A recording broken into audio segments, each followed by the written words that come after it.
que haya nacido sin papás, que lo hayan tratado lo peor, y entonces que diga, no, pues es que nunca he sentido ni percibido lo que es el amor, pero en algún momento de su vida que primero cuestionarse sobre el amor, o al ver a alguien que está amando, o sea, a menos que se fuera no sé, a la selva, pero aún así, porque estaría con los animales y vería el amor de los papás con sus crías, ¿no? Entonces, vamos, o sea, una persona no se puede extraer de cosas fundamentales como es el amor, el sentido de la justicia, la búsqueda del bien, la verdad, porque cuántas veces nos decimos, bueno, estoy haciendo bien o mal, o sea, me estoy equivocando, o sea, aunque no nos atrevamos a aceptarlo, pero pues sí hay un momento en que uno se cuestiona, ¿no? O sea, estoy haciendo bien o estoy haciendo mal. Entonces, son cosas que no importa de dónde seas ni cuándo nazcas, es algo que es parte del ser humano, el cuestionarse.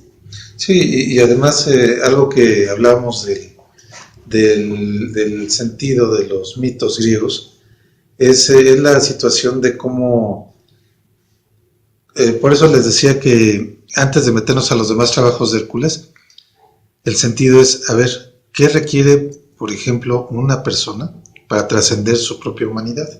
Que era algo que se planteaba Hércules. Hércules era un semidios, tenía la posibilidad de ser hombre o de apelar a su naturaleza divina, ¿no? Entonces el primer trabajo era el romper esa barrera, y el primer trabajo era vencer al león, que representaba toda esta parte de la soberbia, ¿no?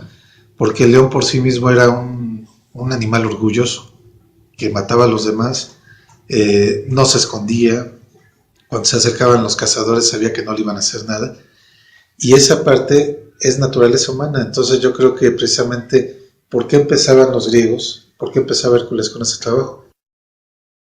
Obviamente, si nos vamos al concepto de Sócrates, el solo sé que no sé nada es el primer paso para pues poder empezar a aprender, ¿no? Ahora con este concepto de la paideia y de la educación, ya era obviamente para personas que habían aceptado que tenían una deficiencia, ¿no?, de conocimiento, que requerían aprender. Pero si nos damos cuenta, por ejemplo, en las grandes tragedias griegas, el problema vuelve a ser la naturaleza humana, la ignorancia, la soberbia. ¿Qué fue lo que pasó, por ejemplo, con el drama de Edipo Rey? Edipo Rey, lo que sucedió es que a ella le había dicho el oráculo: ten cuidado porque puede pasar esto, esto y esto. Sus padres también les habían dicho: cuidado porque puede pasar esto y esto con tu hijo. Él lo que dijo fue: pues yo puedo más que el oráculo, yo puedo más que la ley divina. Entonces esa vanidad, en el caso de Edipo Rey, fue lo que lo llevó a la perdición. En nuestro caso, ¿qué es lo que nosotros veríamos, por ejemplo, si hablamos ya de naturaleza humana? Aquí se desprenden varias preguntas filosóficas muy interesantes. ¿Hay un destino para el ser humano o no lo hay? Quizá haya personas que digan que si hay un destino para la humanidad. ¿Cuál es nuestro destino? Pues no sé, o sea, llegar por ejemplo, decía Nietzsche, el destino para el ser humano es ser un superhombre, ¿no? Que es lo que dirían otros dirían, ¿no? El destino, lo que dirían, por ejemplo, los filósofos medievales, es que el destino de la humanidad es llegar al reino de Dios, ¿no? Pero hay otros filósofos que no atienden a ninguna clase de destino. Dicen, aquí lo que hay es libre albedrío y a ver cómo nos la arreglamos. Entonces, hay esas dos posturas dentro de la filosofía, pero definitivamente siempre se ha preguntado si hay una línea que seguir o no la hay. Y en todas las regiones del mundo. Por eso, si regresamos al tema de los griegos, lo que nos vamos a encontrar es que, por ejemplo, Hércules, que es el clásico héroe, decía: no sé qué está pasando. De hecho, cuando mató a sus hijos y a su esposa, no sabía qué estaba pasando. Cuando estaba haciendo los trabajos, no sabía qué estaba pasando. O sea, él le había encargado de hacer los trabajos, pero no sabía qué estaba pasando. Entonces, El problema era, ¿necesitamos saber todo al 100% para actuar en la vida o no? Es una pregunta. Hay veces que nosotros decimos, hasta que no tenga todos los elementos, no actúo, ¿no? Pero se nos va la vida en eso. Nunca llega, ¿no? Nunca tenemos el 100% de los conocimientos. Y creo que parte de la naturaleza heroica es esa. Es decir, lo voy a hacer, ¿eh? No sé cómo salga, ni sé qué va a pasar, pero lo voy a hacer. Que a lo mejor me voy a enfrentar con algo que es mayor a mis fuerzas, pues sí. Pero precisamente, ¿qué era lo que sucedía con los héroes? El asunto de la astucia. O sea, si se acuerdan de otro mito que es también muy, muy similar en cuanto a cómo se resolvió, ya no hablando de Hércules, sino hablando de Teseo. Teseo fue el que venció al Minotauro. Entonces el Minotauro, que estaba en un laberinto de la ciudad de Minos, era una criatura que era mitad humano y mitad toro. Entonces esa criatura pues sacrificaba, bueno, les daban doncellas a sacrificar. Entonces fue Teseo, y para no perderse en el laberinto y que le fuera a matar el Minotauro, lo que hizo fue dejando precisamente un hilo,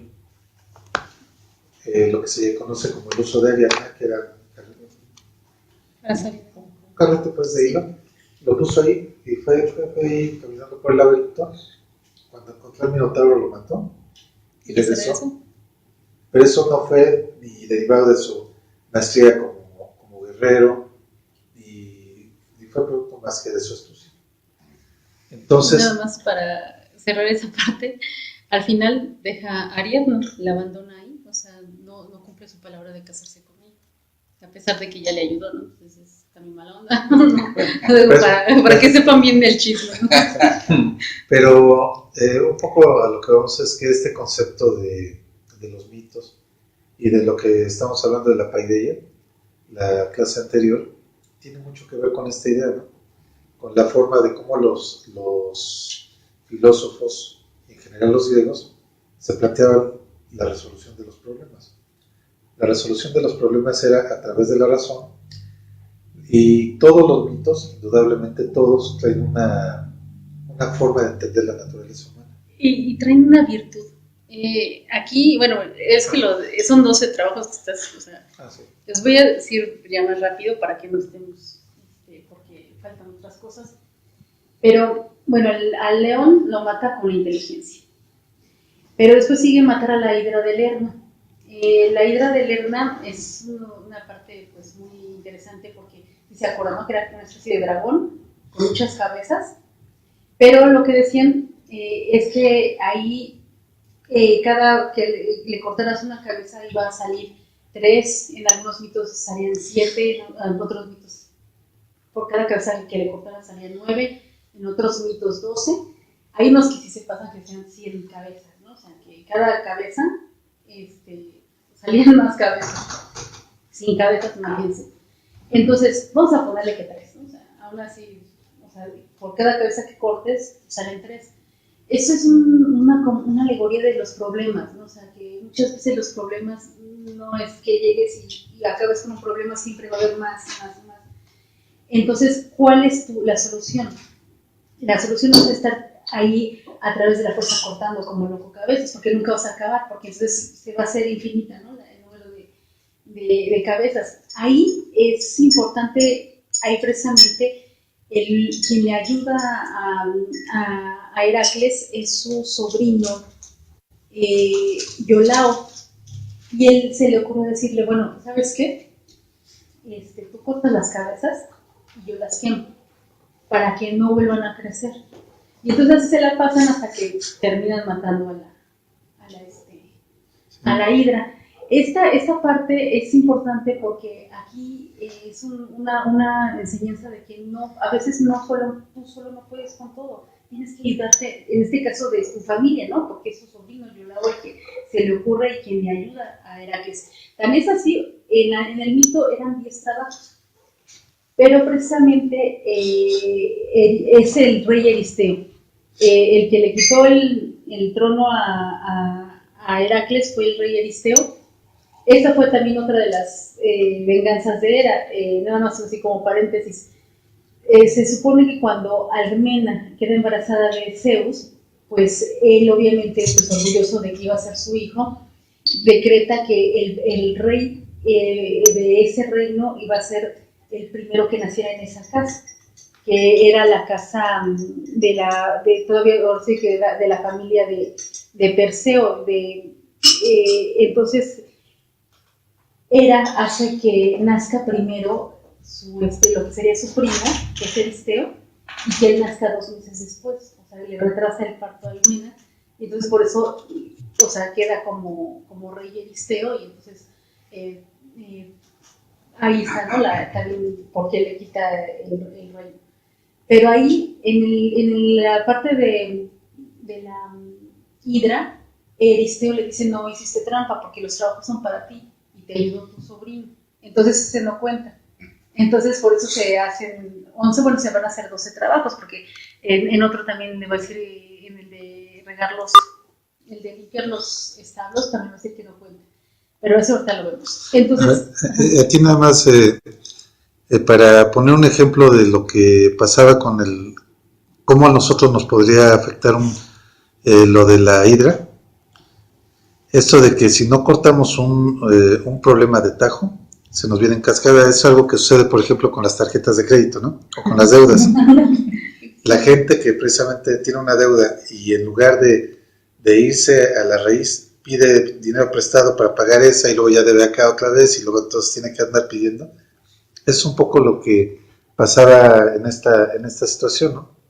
Como el no ir el ir de tajo a los problemas los va multiplicando. Entonces, aquí también es interesante porque precisamente cuando los problemas nos rebasan, ya era lo que sucedía, que venía precisamente la situación de la ayuda de algún amigo. Un amigo que dice, ok, ya no te endeudas más con los bancos, bueno, en esa época no había bancos, ¿no? Pero sí seguramente había prestamistas. Había prestamistas, sí, eso siempre ha habido, ¿no? Pero es un poco la enseñanza, ¿no? De que a veces hay que recurrir a alguien muy cercano que te eche la mano, porque ese es el segundo paso, precisamente. Si ya rompiste con toda esa vanidad que representaba el león, ¿no? Con todo ese ego ensalzado, ser un león majestuoso, bonito, pero indomable, ¿no? Si ya rompiste con eso, entonces ya puedes empezar a reconocer que tu naturaleza está limitada. Y si está limitada, entonces no tiene ningún conveniente pedir ayuda. Esa es la otra situación. Porque cuando alguien se siente solo, muchas veces uno por orgullo decimos, ¿no? No, es que yo ¿cómo voy a demostrarle a mis amigos que yo no puedo, ¿no? No, antes me muero en la raya, ¿no? Y eso es lo que representaba este tipo de trabajos. Decían, ok, ya te diste cuenta que eres un ser humano, que tus fuerzas están limitadas, tienes que partir de eso y tienes que ir resolviendo las cosas. Entonces, precisamente por eso es que cada trabajo, de alguna manera el mito va relacionando esas partes que irían dentro del propio conocimiento, ¿no? O sea, que de hecho es una parte muy vivencial para los griegos. Los griegos no es que se la pasaran pensando en cosas muy fantasiosas, ¿no? O sea, eran formas de entender la vida. Yo por eso hace ratito señalaba que mucho de lo que era este tipo de ejemplos era lo que en la Edad Media fue la vida de los santos. Los santos, como San Agustín, era una persona muy inteligente, pero que tenía una vida desordenada. Vamos al otro. Sí, al otro. Perdón, yo quisiera contar nada más aquí algo. Porque ustedes hace algunas semanas, creo que fue la primera sesión, sí, creo que fue la primera, o segunda, recomendaron un libro, ¿no? Y el libro se llama Más Platón, menos Prozac, ¿no? Hombre, lo estoy leyendo. Qué padre. Es un marino. Entonces, yo creo que tiene mucho que ver con esto, o sea, de pronto me acordé de lo que plantea ese libro, ¿no? De que en la actualidad lo que se está planteando es de que los filósofos ayuden, ¿no?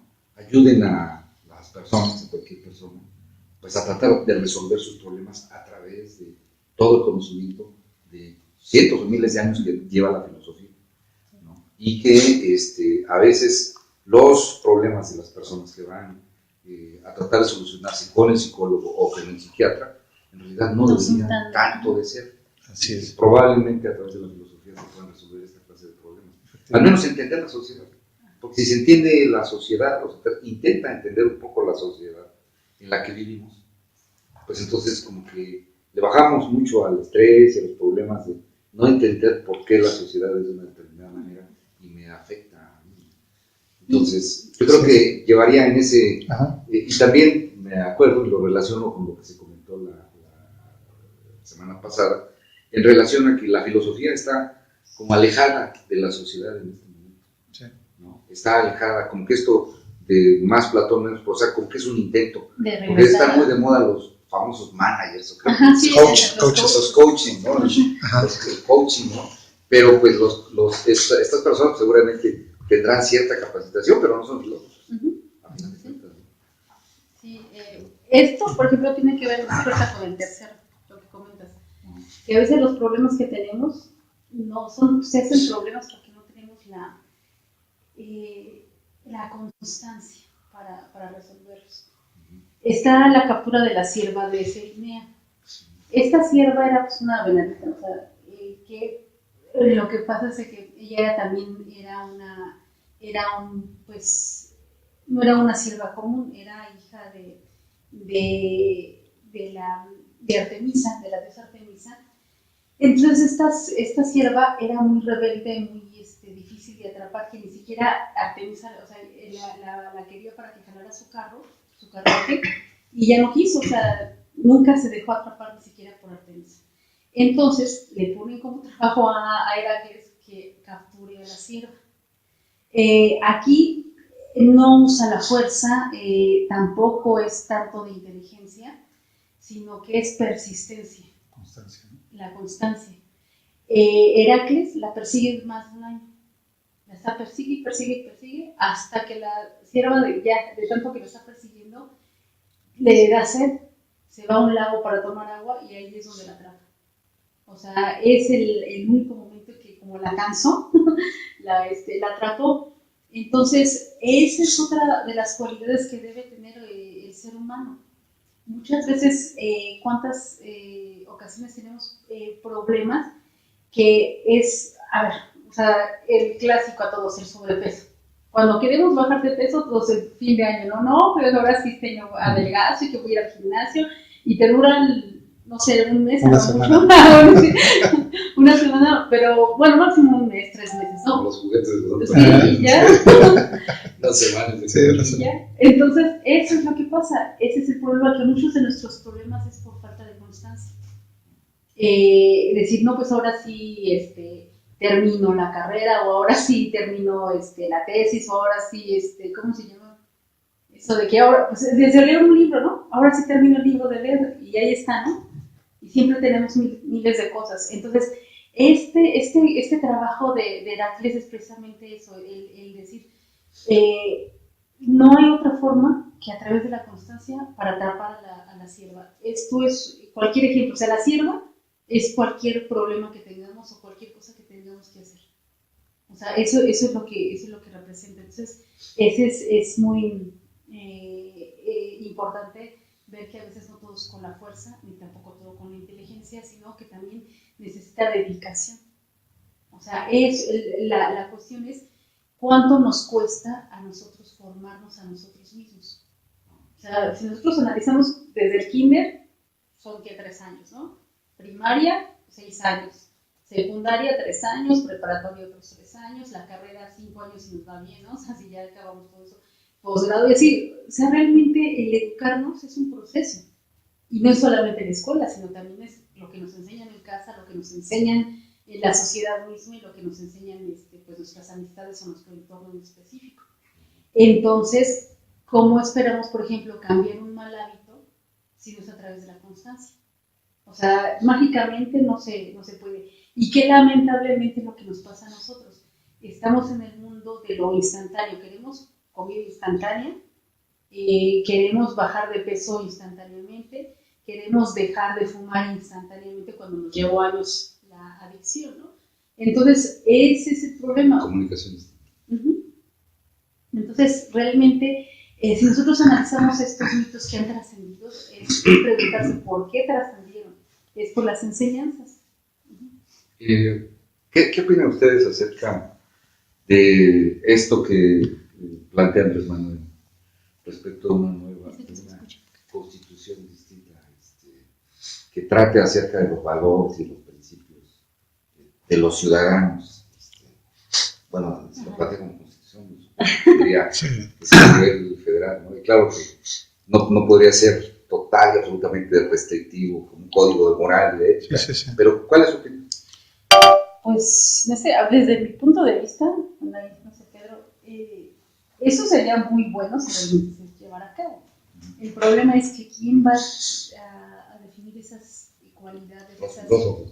Ojalá fuera eso, pero la verdad no creo, o sea, que haya, o sea, ¿quiénes los que lo van a dictaminar, ¿no? O sea, los diputados actuales, los senadores actuales, o sea, sí, no son modelos de virtud, o sea, de ningún grupo, entonces, ahí sí, simplemente el hecho de que diga que ya a partir del 1 de diciembre se va a acabar la corrupción, o sea, eso no sí, por decreto no se acaba. Por decreto no.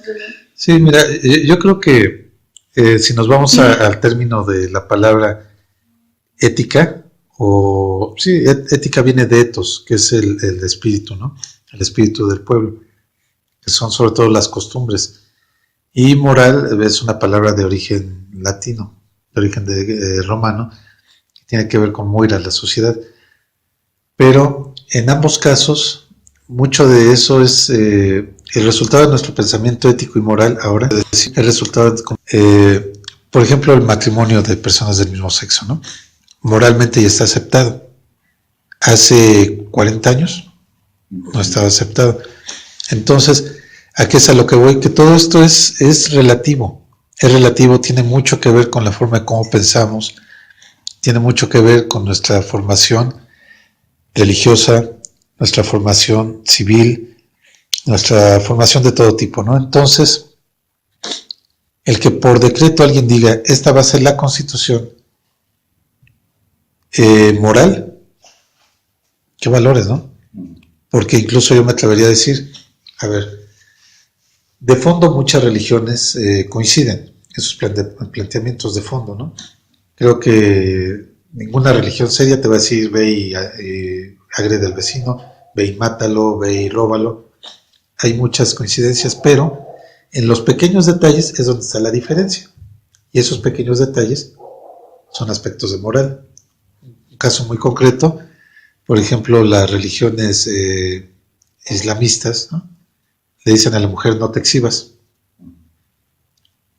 Un caso que es real fue lo que pasó en Francia. En Francia, en una playa, prohibieron una cosa que se llama burkini, que es una burka, pero como bikini. Entonces... Es un traje de buzo. O sea, te cubre todo el cuerpo y también se pone su... Sí, para no mostrar la cara. Pero en cierta forma yo lo que le decía a Pedro es que, por ejemplo, eso se mete en las personas diabéticas. Yo soy diabética, entonces cuando a los diabéticos la sal te carcome la piel, o sea, ni una hora, o sea, te empieza a carcomer sobre todo pues los brazos y piernas, ¿no? Entonces es horrible porque, o sea, yo ya las últimas veces entraba el último día al mar porque sabía que, o sea, que ya entrando al mar me escoriaba completamente y ya no podía volver a meter. Entonces eso se me hace un invento padrísimo porque si te cubres de todo, pues ya no te entra la piel, o sea, te proteges contra toda la escoriación que te hace la sal. Entonces, y corrieron a esta señora, ¿no? O sea, es horrible, o sea. Sí, no, esta mujer la sacaron de la playa y prohibieron que se usara la burka en la playa, pero fue por motivos que decían, es que tiene que ver con la religión, no queremos a los islámicos, ¿no? Sí, fue una... Pero tú dices, bueno, ¿qué daño le hace una mujer que traiga ese traje a la sociedad? Tú dices, realmente no le hace ningún daño, o sea, como tal. Entonces, esa es la situación. O sea, yo creo que en la actualidad hablamos de una pluralidad de pensamientos y de formas de ser. pero el querer decir, esta es la buena, digo, corre muchos riesgos, ¿eh?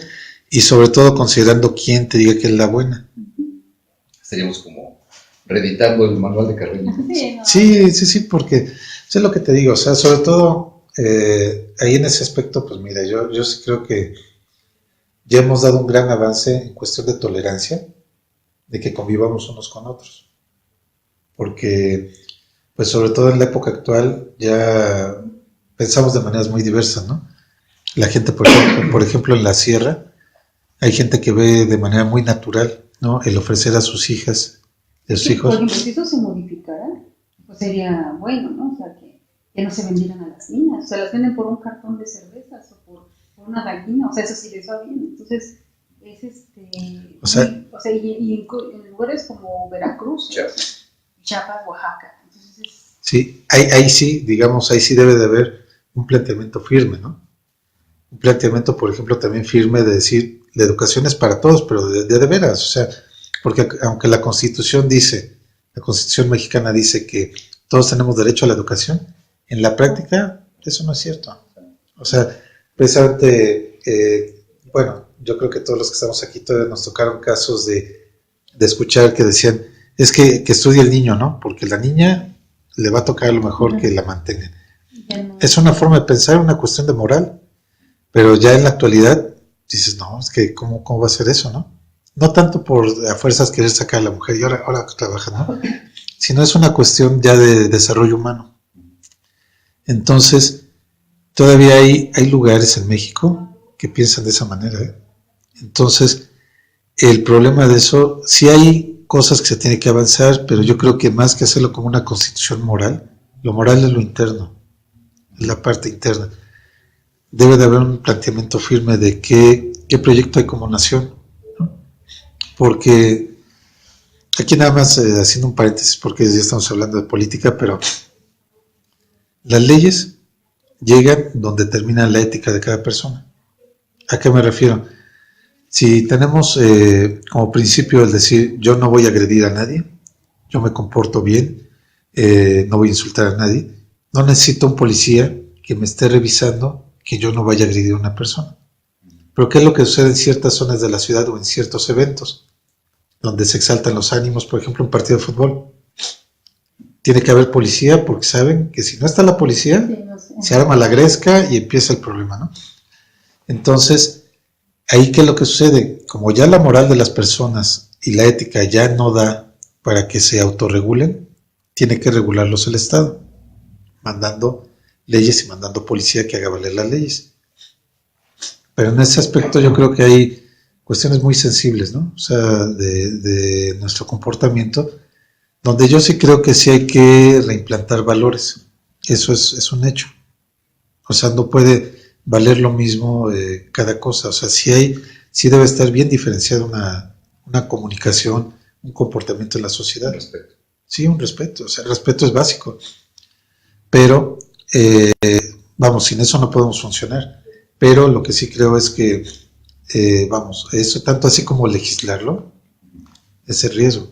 Que si se hiciera, o sea, una cuestión de un análisis realmente cómo modificarlo para que se haga una mejor sociedad, pues bienvenido, pero también eso no es fácil, o sea, no es de la noche a la mañana, va a implicar mucho tiempo.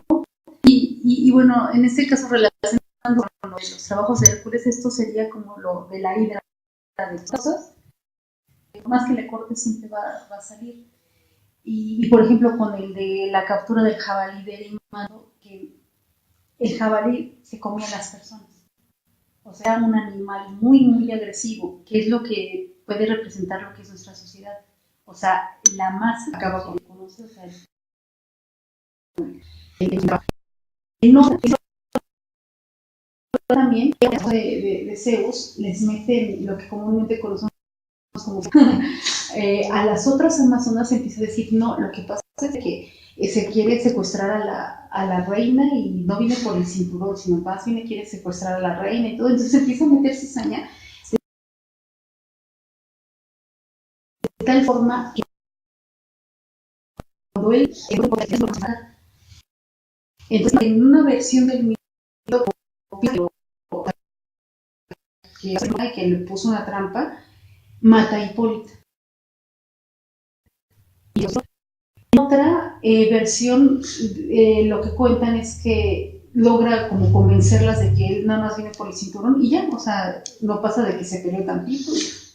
Pero aquí precisamente tiene que ver esto, el jabalí y lo del cinturón de Hipólita es lo que pasa en la sociedad. Como con un rumor somos capaces de destruir a una persona. Entonces, o de crear algo que no tenía por qué ser solamente por un rumor. Entonces son problemas que tenemos, ¿no? Entonces, ¿lo soluciona? O sea, Heracles lo soluciona con el diálogo porque, bueno, excepto en la parte en que mata a Hipólita y sale pues, huyendo, pero en las otras versiones las logra convencer de que nada más iba por el cinturón.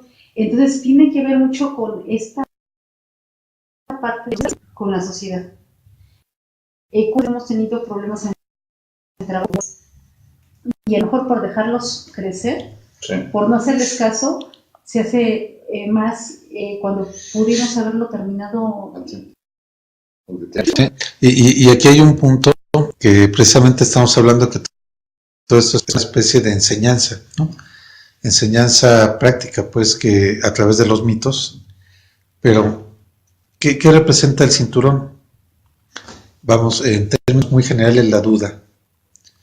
Cuando nosotros vamos caminando hacia un lugar o llevamos un rumbo y empezamos a dudar, ahí es cuando a veces no llegamos.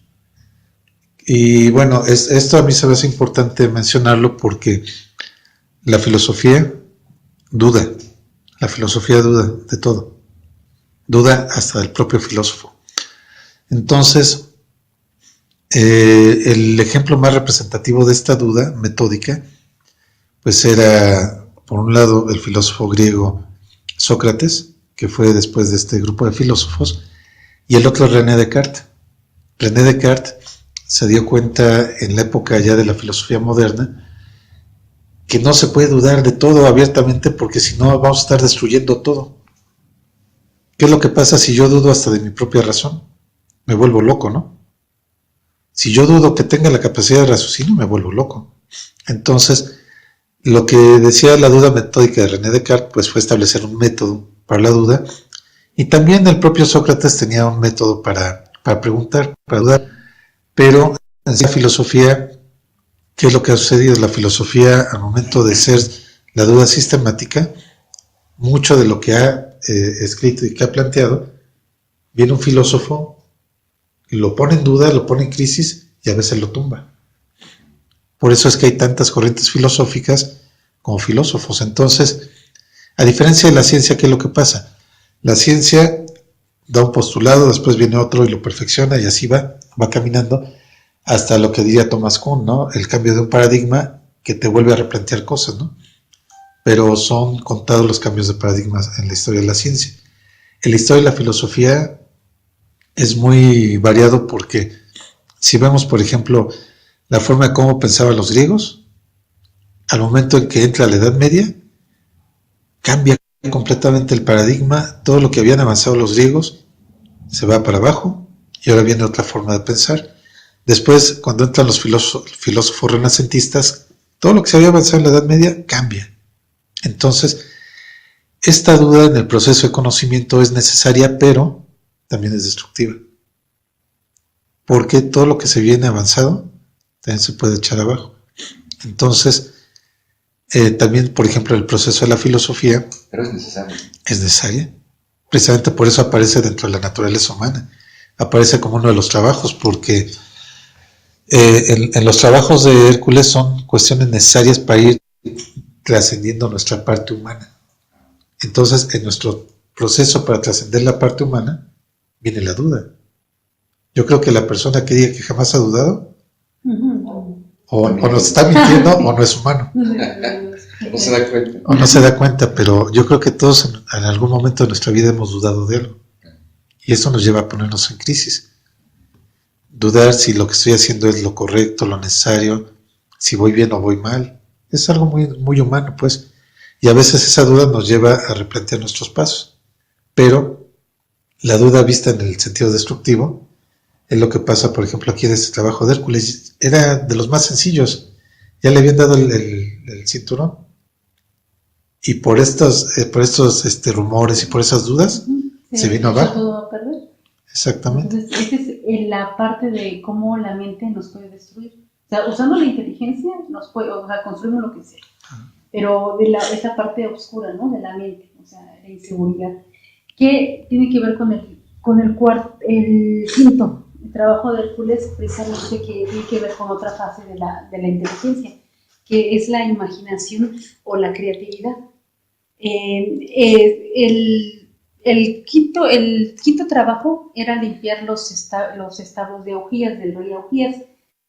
Estos eran los establos que le habían regalado un dios al rey Augías. No me acuerdo si era Zeus. Sí, el sol. Le regaló este rebaño. Entonces, pues como nunca se enfermaba ni nada, pues nunca los limpió. Entonces llevaban décadas de no limpiarse y también esos rebaños, o sea, no se morían, ¿no? Entonces llevaban décadas de no limpiarse, o sea, apestaba el establo, y entonces, como una forma de humillar a Heracles, Euristeo le dijo, límpialos, o sea, los tienes que limpiar. Entonces, en una sola noche, o sea, le dio nada más el plazo de un día.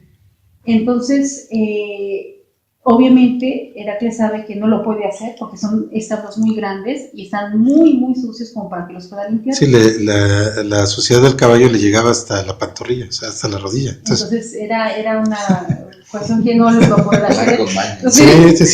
Entonces, ¿qué hace Heracles? Pues lo que hace es ir a los ríos, ahorita les digo, va a...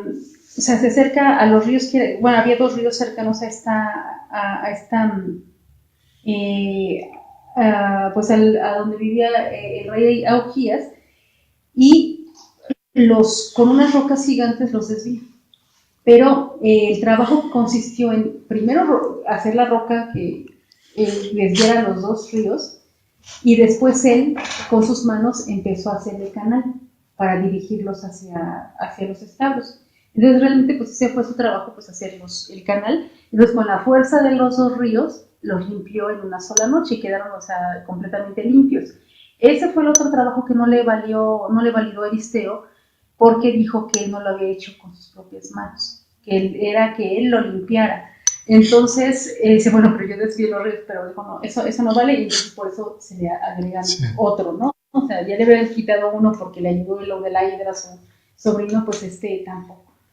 O sea que le niega el uso de la razón. Sí. Pero esta parte es muy bonita porque es la creatividad. O sea, a lo mejor teníamos un problema que no sabíamos cómo resolverlo, pero la creatividad es una parte indispensable de nuestra inteligencia. Porque a lo mejor podemos ser muy inteligentes, pero ¿en qué consiste la creatividad? Usar la inteligencia y también aplicarla en la parte de nuestra vida cotidiana. Entonces, eso es muchas veces lo difícil. A veces tenemos personas que son muy inteligentes, que a lo mejor hasta pueden hacer cuentas así mentales, pueden saberse todas las fechas, pueden saberse todos los nombres, pero son incapaces de plasmar esa inteligencia en su vida cotidiana. Entonces, esto es para el mito, es lo que hay que rescatar. O sea, a veces un problema puede ser muy difícil si lo vemos desde un ángulo, pero si cambiamos completamente la perspectiva y el modo de hacerlo, lo podemos solucionar. Entonces, esta parte es, bueno, a mí es de las más bonitas, ¿no? Del mito de Heracles, porque estamos usando lo mejor de nosotros, que es cómo plasmar la inteligencia en nuestra vida cotidiana, yendo en contra de los ríos. Pero bueno, el hecho es que otro de los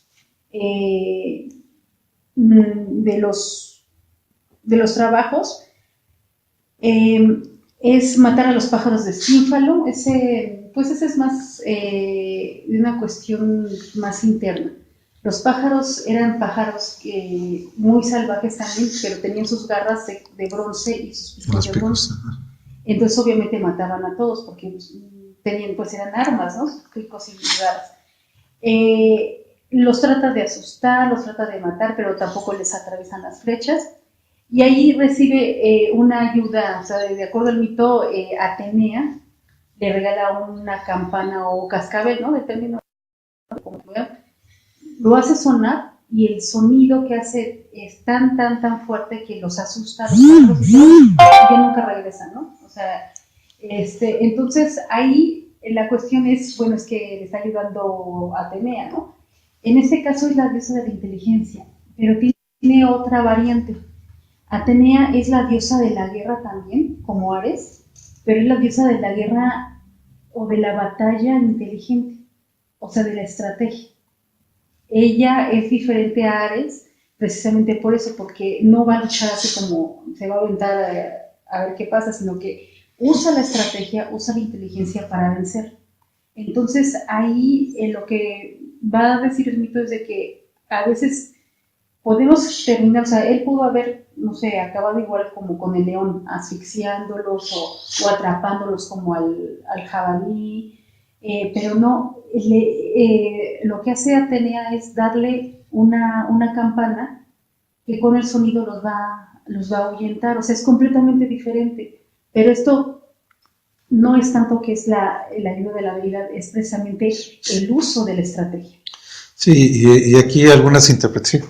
Entonces, hay en lo que estamos viendo, algunas cosas muy, muy obvias que podemos observar. Por ejemplo, la limpieza de los establos representa, para mi manera de ver, una limpieza general, ¿no? De cosas que tienen que que tienen que irse, ¿verdad? Con el agua, la inteligencia, etcétera. Esto de los pájaros, pueden ser que están revoloteando, son los pensamientos que están aquí atacando, le pegas y va para afuera. Son muchas cosas, muchas enseñanzas muy, muy interesantes, ¿no? Nada más que decir, los ríos se llaman Alfeo y Peneo. Las estrategias, yo estoy viendo algo que me interesa comentar de Hércules, que Hércules es cualquier ser humano. Sí, así es. Y esa fuerza es su fuerza de voluntad para hacer las cosas. Exactamente. Eso parece ser lo que yo detecto, ¿no? Ajá. Esto de los malos pensamientos, ahí está, lo de limpiar y sacar cosas, porque cuánta gente hay que atesora y guarda y mejor guardar un montón de basura. O todos hemos guardado. Sí. A lo mejor coleccionamos y nos gusta, pero incluso más allá, o sea, porque guardamos cosas, pero también guardamos sentimientos, ya sea resentimientos. Representa más allá de simplemente llenar un cuarto de discos inservibles, sí que no los voy a escuchar ni siquiera, pero me gusta. Y me quiero deshacer de él. No voy a... ¿Verdad? No, hay que echarlo fuera, ¿verdad? Son un montón de cosas realmente. El león, en la Biblia, es como el diablo, ¿sí? El diablo, que es como un león rugiente que quiere devorarse a la gente. Ajá. Entonces, ahí está representado bien, ¿verdad? Sí. ¿Estrangular? Sí, porque no puede hacer nada. Sí, y tiene que empezar por ahí, además. Ajá.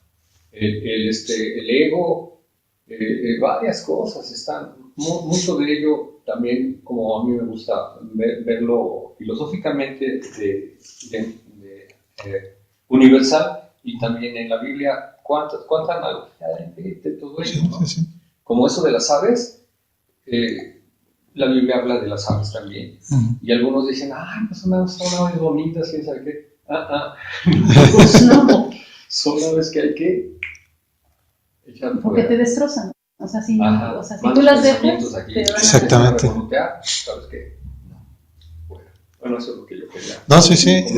Sí, de hecho, eso que comentas es parte de la interpretación. Por eso decía en un momento dado Freud que estos mitos son arquetípicos de la mentalidad del ser humano. O sea, por eso es que a veces a lo mejor el león representa lo mismo para varias culturas.